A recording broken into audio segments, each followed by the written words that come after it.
Data Skeptic features interviews with experts on topics related to data science, all through the eye of scientific skepticism.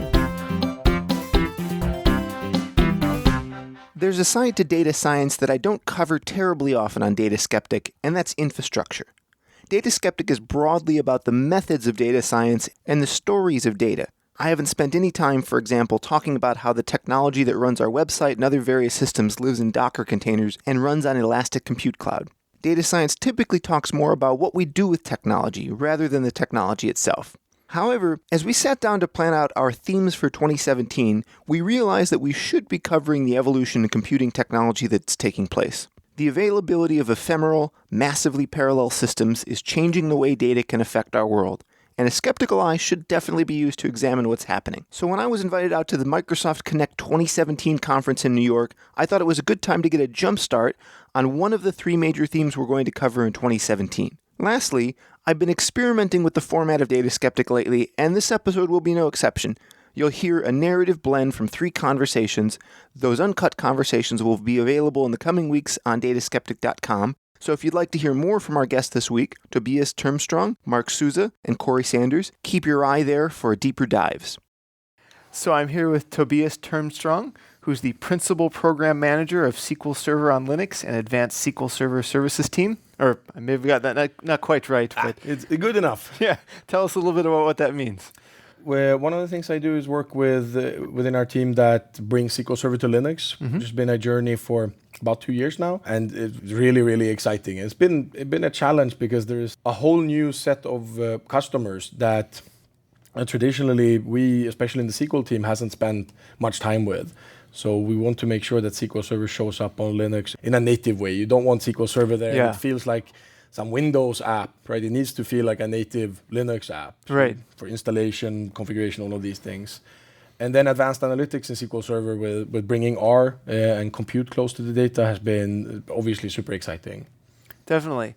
So I'm also extremely excited about the R on SQL offering that's now, is it generally released now? Or Yes, that's actually part of the SQL Server 2016 release. Could you talk a little bit about that evolution and how it came to be? Yes. So we acquired a company, Revolution Analytics, so I think mid last year. So what Revolution Analytics does is they provide an R package for advanced analytics that helps you do both multi-threaded or multi-core processing and allows you to stream through the data rather than having to load all of the data into a data frame in memory and then process it. And we said, hey, this is a very interesting use case for SQL Server, because if you want to operationalize something like machine learning or R, if you have to load just take the memory thing as an example. If you're a data scientist, you sit on your workstation, tons of memory and CPU and so on. You can afford to load a huge data set into memory and crunch it. And some data sets obviously you couldn't. But if you want to operationalize that and say, well, on my operational system, I need to train models and load all of this data, then you couldn't do it, right? If you have to, every time you run something, load, 100 gigabytes into memory, well, if you have a 128 gigabyte machine, you could do only one of those things at the same time, then you have only 28 gigabytes for something else. So you really have to be able to stream through the data if you want to do that at scale and throughput on an operational system. So we said, this is very interesting. This would allow us to marry the world of an operational system with data science, and significantly shorten the time when if you're doing data science, you're doing data exploration, you're figuring out which algorithm to use, what are the parameters you need, both for the algorithms and data coming in. And at some point you figure this out, train a model with a large data set, and a model that comes out is really like a program. And then if you want to productize this program, bring it into an application to do, fraud detection or product recommendation or something like this, you'll have to crack it open and rewrite it in something like, Java, C++, C# or something like that, and then run it. And this process, you could imagine, could take months. If you instead could, figure this out, you work in your favorite R environment, and then you just take your R script and put that R script in SQL Server and just run it there. Now we made that basically a zero cost thing to move over there. And then you now can train your model maybe every hour, every week, every day, depends on, volatility of your data and so on. And immediately once it's trained, make it available for scoring and predictions. So we thought this is a very, very interesting thing. Yeah. And also, I want to be clear that you can use any open source R packages, obviously, within SQL Server. It's not locked down in any way. Fixed set of libraries, Exactly, nothing like that. So you install the packages that you need on your SQL Server machine, and then you run them. Very cool. So I'm here with Mark Souza, the General Manager of Cloud Enterprise Engineering. Thanks for joining me, Mark. Kyle, great to be here. Thanks. A lot of great announcements yesterday. Any you were particularly excited to see unveiling? I'm kind of a data guy, so let me start with data. Yeah. And I won't cover all of them, but we're really excited about R, for example. And I think we did a super job of, when we released 2016, back in June, embedded R into the engine of SQL Server. And I don't know if people understand the ramifications of that. Let's get into that, because I'm not sure everyone knows about it, but my listeners are very familiar with R and with databases, so they ought to learn about this. Well, so a lot of your listeners probably use RStudio, and we start cranking up our code, all right, and then you got to execute it against some data. We bought Revolution Analytics. You guys know them. They're very popular, great runtime, by the way. Yeah. And what we did is we put it inside the SQL Server engine, inside the SQL Server process. So when you bring up SQL Server, it's a process. It's running.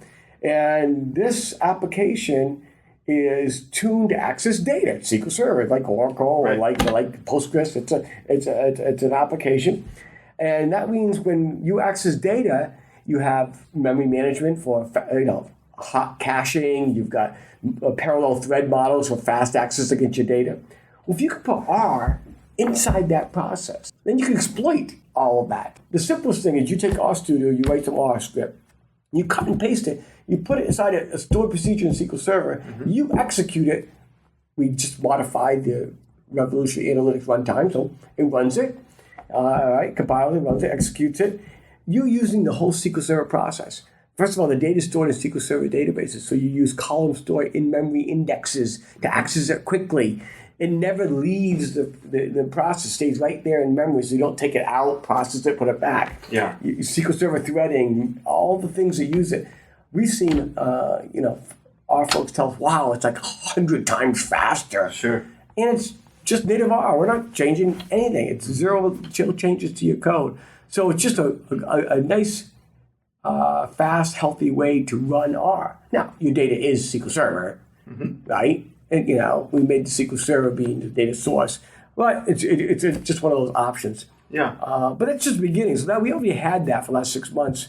But now, since we own Revolution Analytics, we put R on top of the Hadoop infrastructure, our HDI PaaS service in the cloud. We integrated that and announced that. We announced Azure Data Lake, which Hadoop runs on. Well, if Hadoop runs on Azure Data Lake, guess what runs on Hadoop? R. So we're opening up R to be mainstream access to the analytical platform.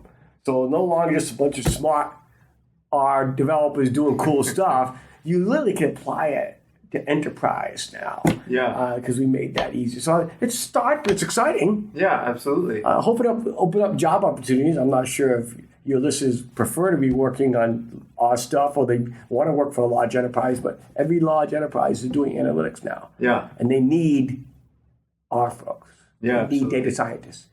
Right? First of all, everybody thinks they're a data scientist. They put a title name, but there's only a few. Your listeners probably are the real ones. So there's a lot of jobs out there, and we're trying to make it easier to embed that. Yeah. So that's obviously my most exciting, I think, announcement, but there's so much more. I mean, the common platform for SQL Server announcement seems boring, but if you're developing an app and you want to sell your app, you're an ISV, we had different features in enterprise editions. We did stand different. So you couldn't integrate 2 versions of your app. Who wants to do that? So you wrote to the lowest common denominator. But now all features running in every version, I can write once. And now I run it. And not only on Windows, but Linux too. So I'm really excited about Linux. Yeah. And that port was pretty easy. We created a platform abstraction layer that talks to the OS, and voila, moved out Windows, moved in Linux, compiled it, and it worked. It just worked. Now we have to optimize it because Linux does I/O differently and memory management differently and things like that, threading differently. But it just works. So yeah, it's a new world. So if your audience doesn't know that, I'm using words like Linux and R and the Hadoop ecosystem. More than 40% of what I build in the cloud is open source. Oh, that's great. Yeah.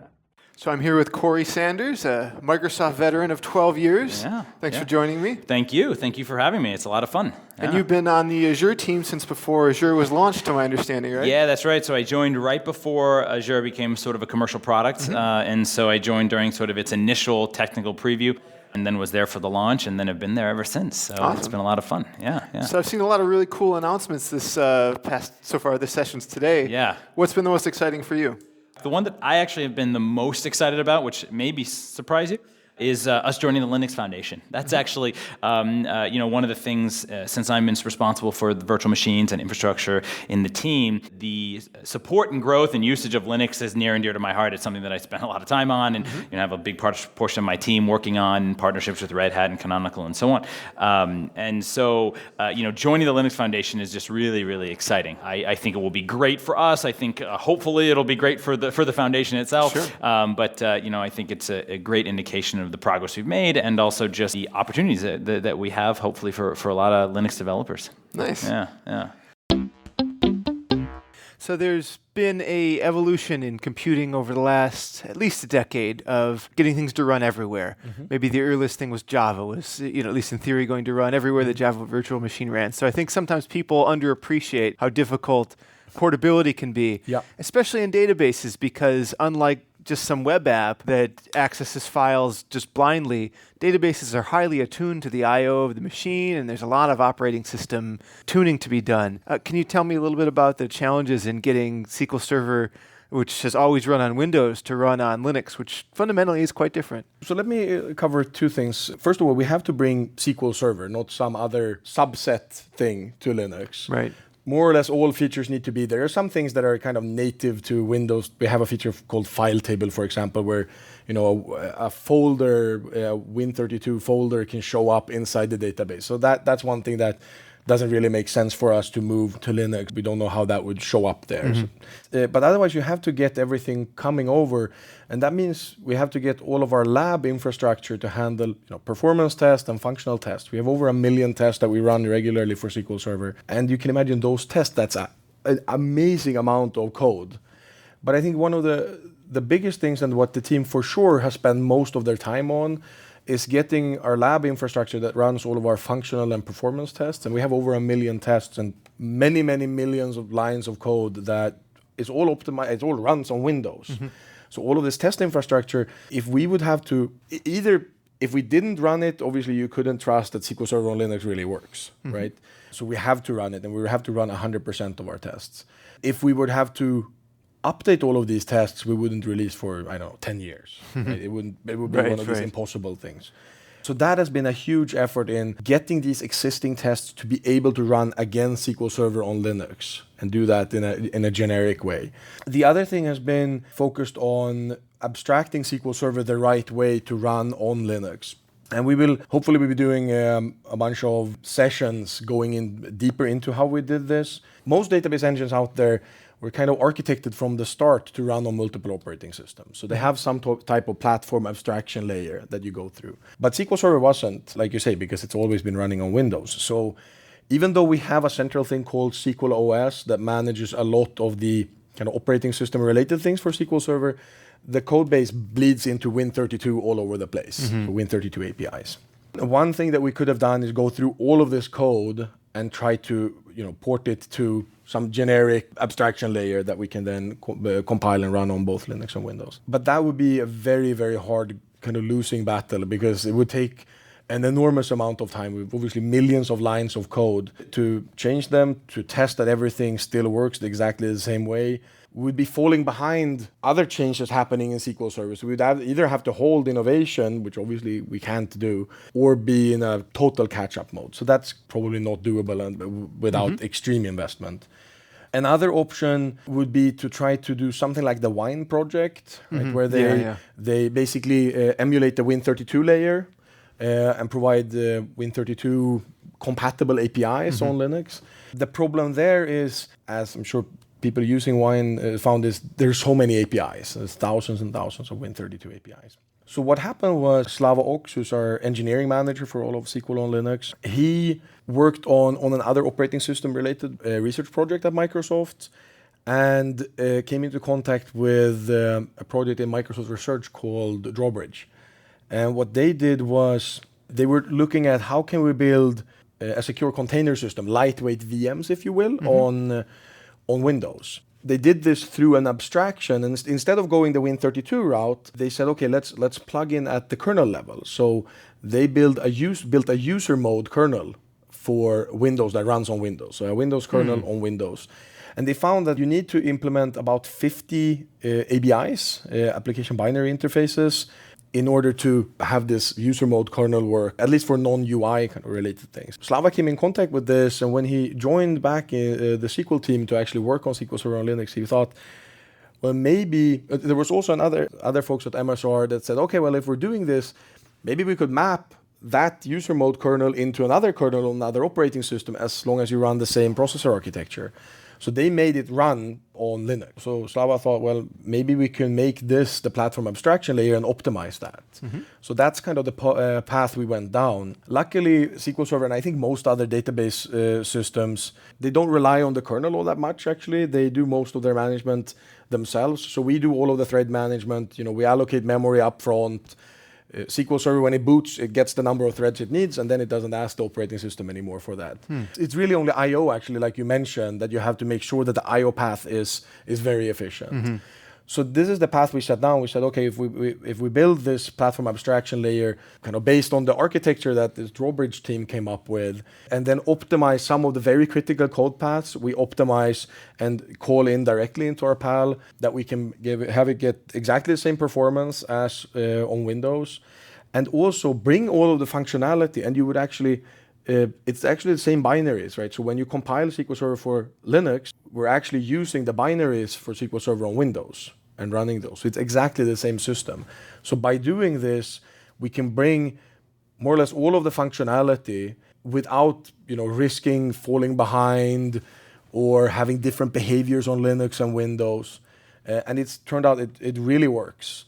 And we worked with quite a lot of customers. We had over 20,000 people register for the preview, the private preview that we released in March of this year.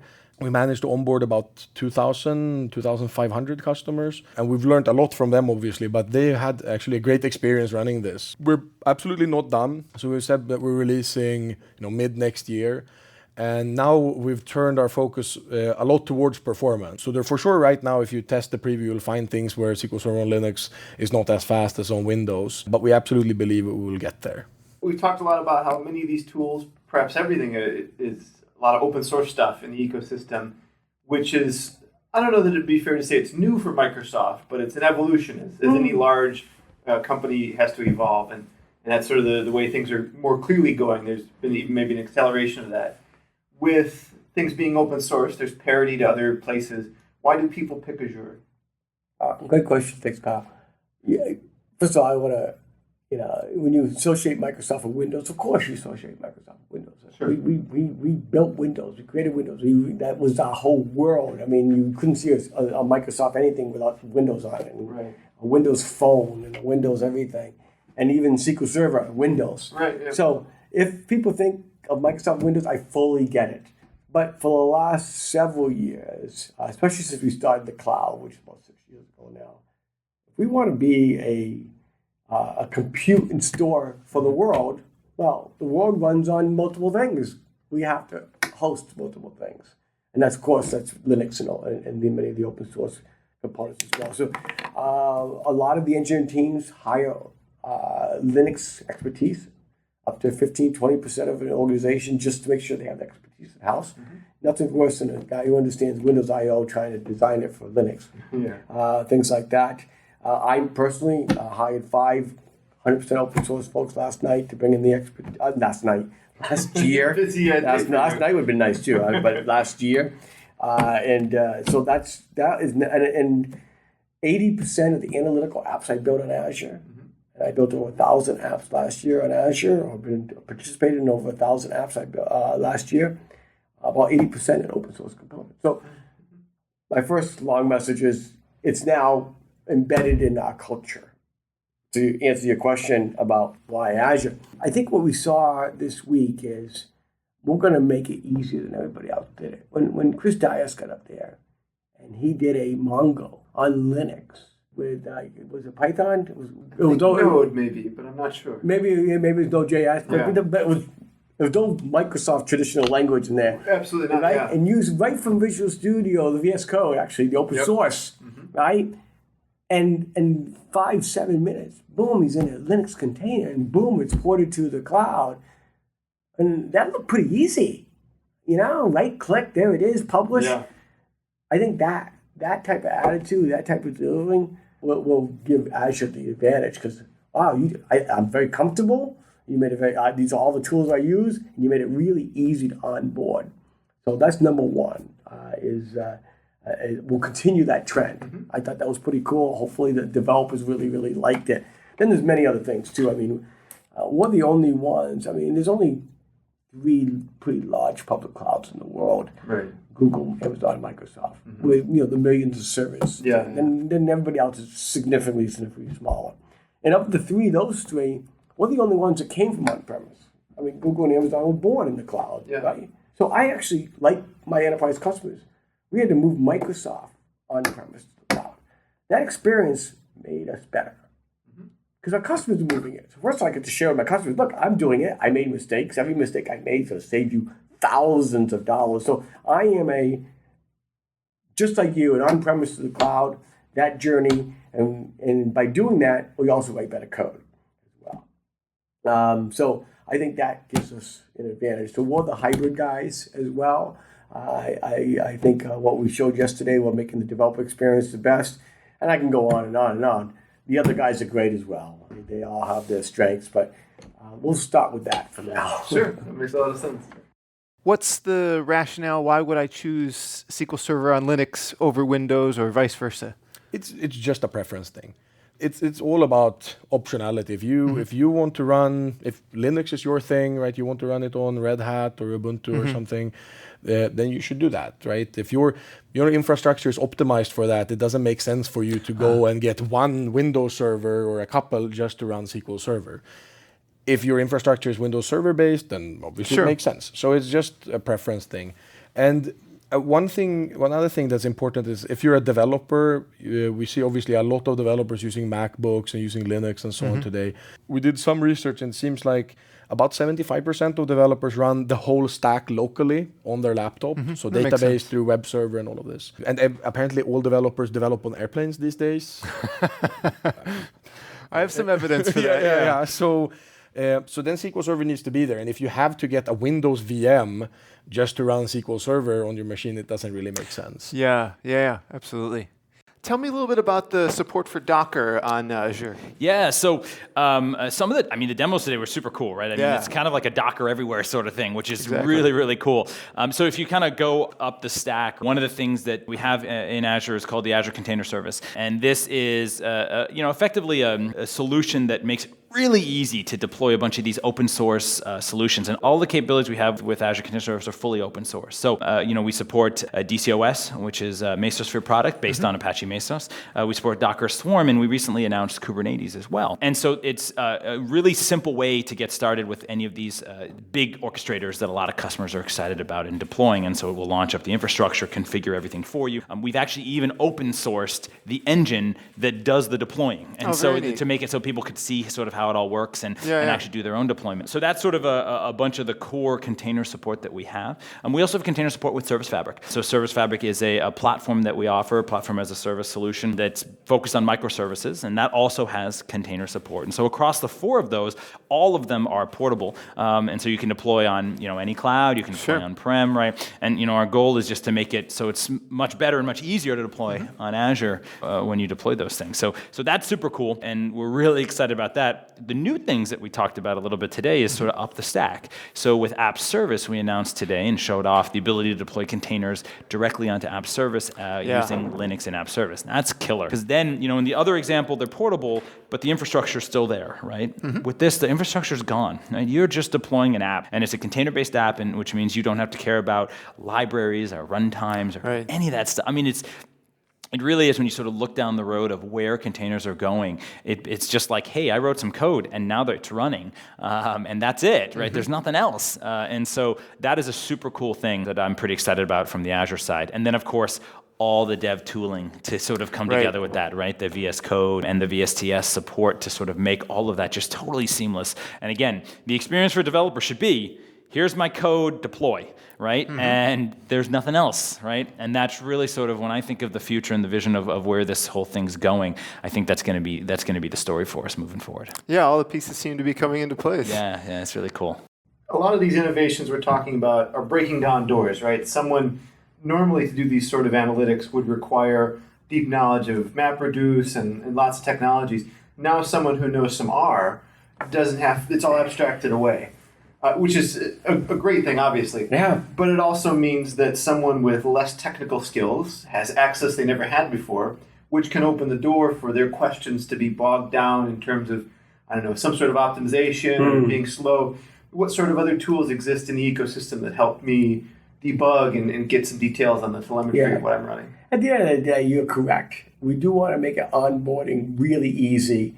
If you're really good at R, then you really need to worry about management, scale, and configuration for fast performance and all that kind of stuff and security. You prefer not to. You want it to be secure. Well, sure. All right? You want it to be all that. But you really just, at the end of the day, you're most productive in R. That's really what you want to do. So you are absolutely correct. Onboarding is now easier than ever. There's some black magic box thing that does something. So let's talk about a little bit about that behind the scenes. Yeah. So if you ever set up originally, especially maybe 6-9 months ago, a year ago, you ever set up a Hadoop cluster? It wasn't easy. No, not at all. It's kind of a pain in the butt, right?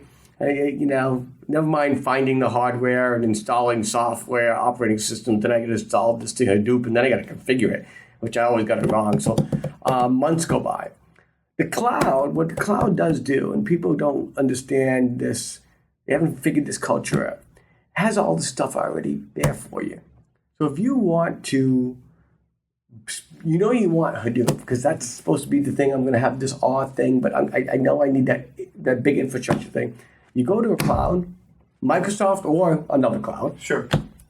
It's a service. You ask for it. I want a 4-node, an 8-node cluster. You give them your username, password, all right, where you want to store it, assuming you already have access to Azure or subscription, all right, voila, it creates it for you.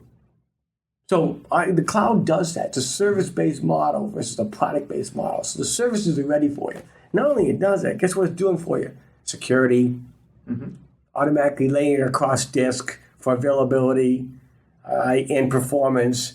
So where the traditional infrastructure person had to create it, it's being created for you. And we're applying the same best practices.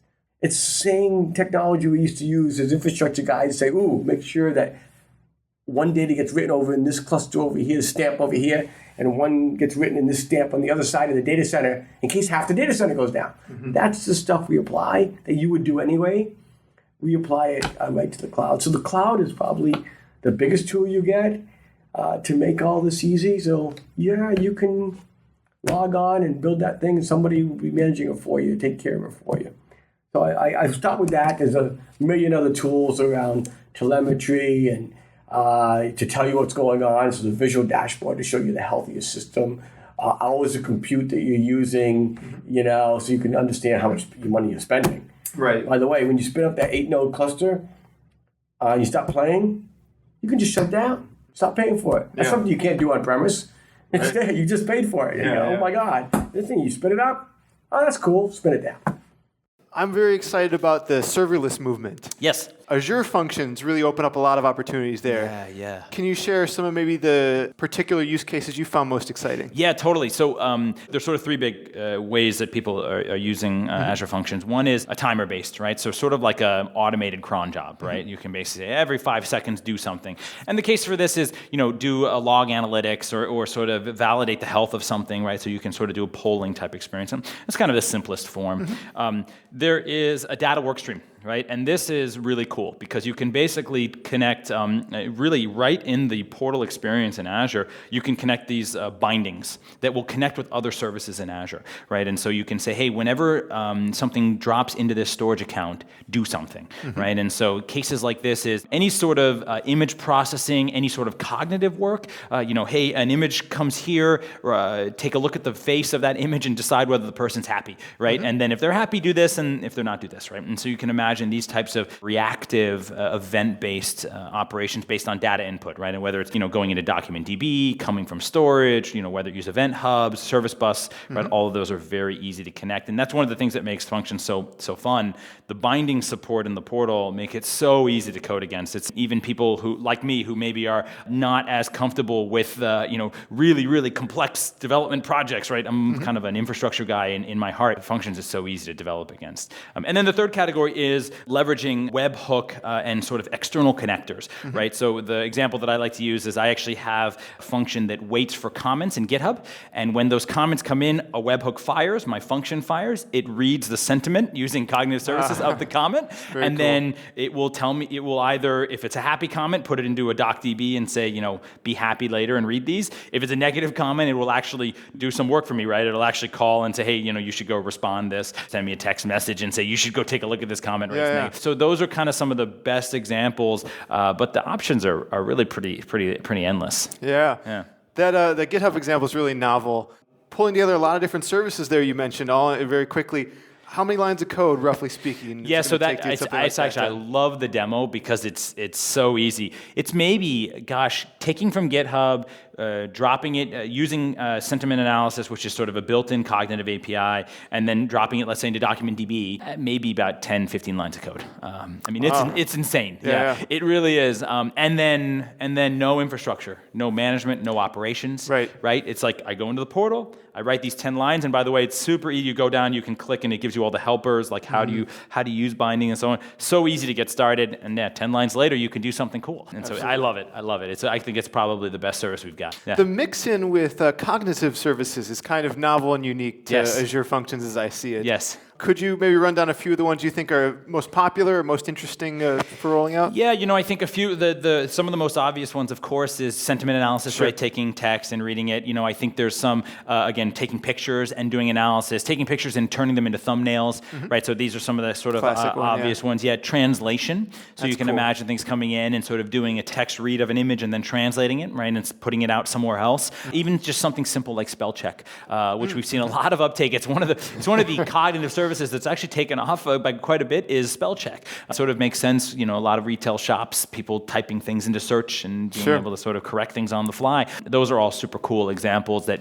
they're, for a lot of those cognitive services, they really tie in beautifully with Azure Functions because they're all event-driven, right? Something happens, I need to do something with intelligence, and then I need to get to an output. And so they play together really nicely. This is why the Azure Bot service is built on top of Functions, right? That's why it takes advantage of that same sort of event approach. A command came in, do some, a complex set of sort of bot framework work against it, give an output, done, right? Pay for just those 10 seconds of usage, right? It's unbelievable. It's very cool, yeah. I've been excited. I just saw a great demo at the Open Data Science Conference in Santa Clara last week with Bot Framework. Really impressive stuff going on. Yeah. Along that line, could you talk a little bit about this OpenAI announcement? Yeah, so we announced just this week a big partnership with OpenAI. So there's actually a great video with Harish from our side and Sam Altman from the OpenAI side talking a little bit about the partnership. The key thing is OpenAI is moving basically onto Azure GPUs and going to run using our K80s, which is our sort of supercomputing, our compute-based GPUs that we just announced will go GA December 1st.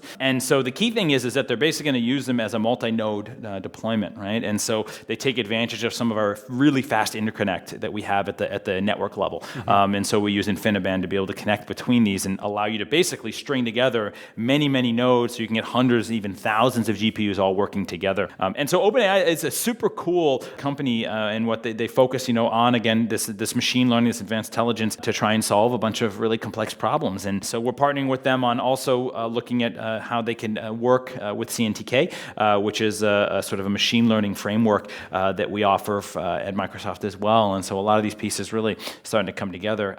I think it's the amount of things that, and I love doing sort of somewhat dopey demos where you basically learn from a set of handwriting, and then you can sort of write a number and it will tell you what the number is, right? But the amount of things that we're going to be able to do with, it really is going to change the way computers are used. It's going to change the way we approach a lot of problems. And so I'm super excited to just be alive and just be a part of this movement, right? I think it's going to be a really inspiring opportunity for all of us to sort of reevaluate what's possible. Absolutely. Yeah.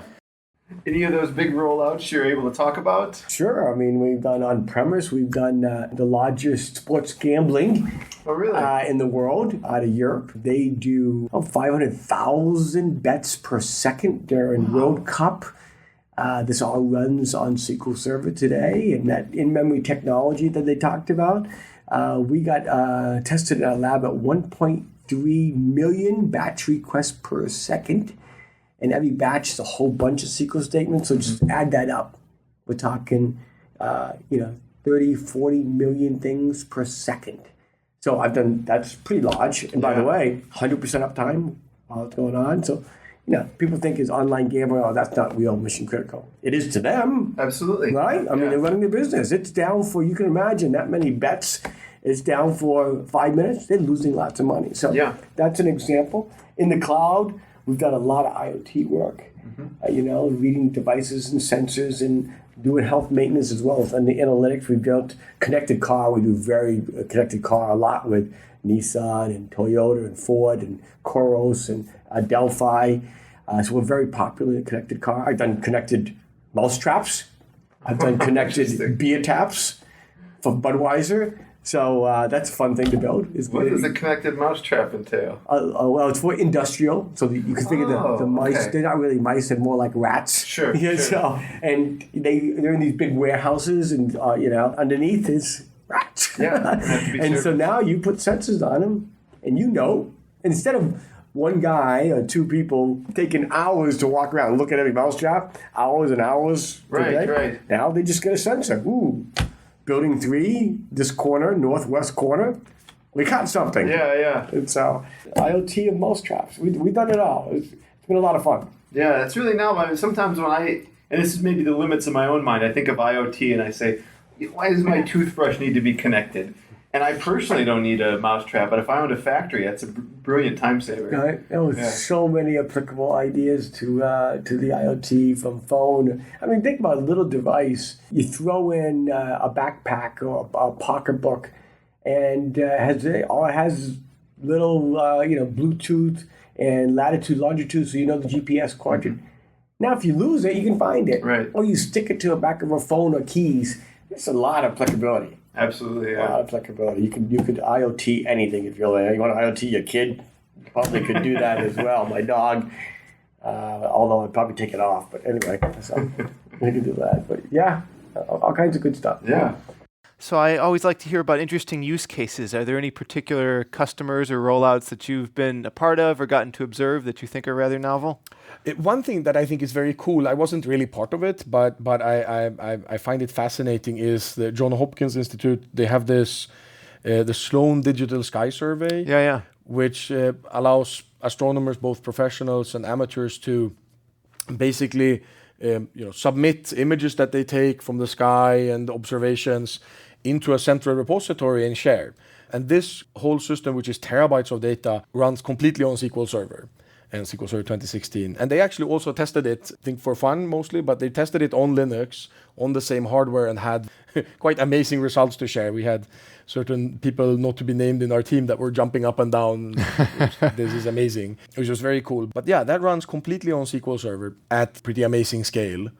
Another thing that I also find is very cool is stackoverflow.com, which joined our keynote on Wednesday. That site is one of the most popular sites in the world. I think it's like in the top 50 or something of the world's websites. And I think if you're a developer, stackoverflow.com. The website runs on 2 SQL servers. Wow. And it's really one SQL Server more or less takes all of the load. And it's not a huge machine either. It's a 24-core, 384 gigabyte memory machine with SSDs. They obviously do caching to use Redis as well, but they actually have more SQL queries than HTTP requests every day. So it's a massively data-heavy application. And you could imagine a forum, you need it to always be live data, and you don't want to serve cached content. That's pretty amazing. That whole website really is powered by one SQL Server, and it's not even going at a very high percentage of CPU power. So they didn't have to do sharding, they didn't have to do excessive caching or anything like that. So they can focus on building the best forum for developers out there instead of trying to build a database system.